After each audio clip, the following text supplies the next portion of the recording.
আচ্ছা, আমাকে একজন ছাত্র জিজ্ঞেস করেছে, সে হিস্ট্রিতে এমএ করে, ওয়েস্ট বেঙ্গলেরই একটা ইউনিভার্সিটি থেকে। সে ভবিষ্যতে পিএইচডি করতে চায়। পিএইচডি করে কি তার কেরিয়ার স্মুথ হবে, অর্থাৎ সে কেরিয়ারে ভালো কিছু করতে পারবে?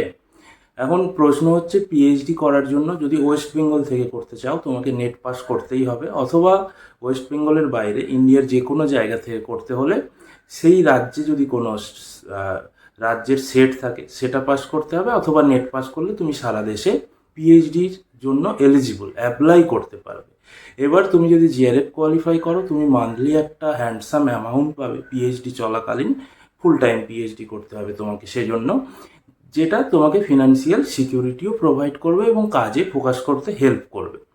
এবার পিএইচডি করে কি হবে? পিএইচডি করার পর তুমি অ্যাসিস্ট্যান্ট প্রফেসর, সেটা তুমি নেট পাস করলেই এলিজিবল হবে অ্যাপ্লাই করার ক্ষেত্রে। কলেজ ইউনিভার্সিটির ক্ষেত্রে কোথাও কোথাও পিএইচডি ম্যান্ডেটরি করা হবে বলে শোনা যাচ্ছে, কিন্তু এখনও অ্যাপ্লাই করা যাচ্ছে।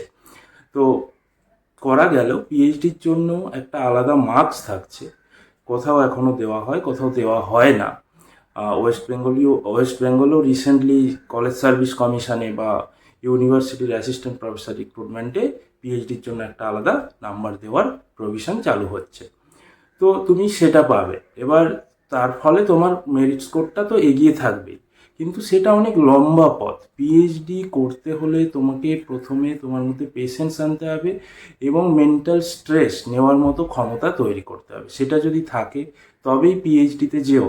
নাহলে প্রচুর ছেলে মেয়ে কিন্তু মাঝপথে পিএইচডি ছেড়ে দিচ্ছে নানা রকম কারণে, ওই স্ট্রেসটা নিতে পারছে না বলে। নানা রকম স্ট্রেস কিন্তু থাকে। এবার সেটা যদি নিতে পারো এবং তোমার যদি ফিনান্সিয়াল ব্যাকগ্রাউন্ড থাকে, তুমি দীর্ঘদিন না ভালো ইনকাম করে জবলেস থাকতে পারো, যদি তুমি জিআরএফ পাও তো ঠিক আছে, তোমার পিএইচডি করতে করতে ফিনান্সিয়াল সাপোর্টও থাকবে। আদারওয়াইজ শুধুমাত্র নেট পাস করে পিএইচডি করতে হলে তোমার ভালো ফিনান্সিয়াল ব্যাকগ্রাউন্ড থাকা দরকার, অর্থাৎ তোমার এই মুহূর্তে জবের নেসেসিটি নেই। সেটা যদি হয় তুমি করতে পারো। আর পিএইচডি করে তুমি বসে থাকতেও পারো। পিএইচডি করার পর প্রচুর ছেলে মেয়ে পিএইচডি করেছে কিন্তু কিছু হচ্ছে না।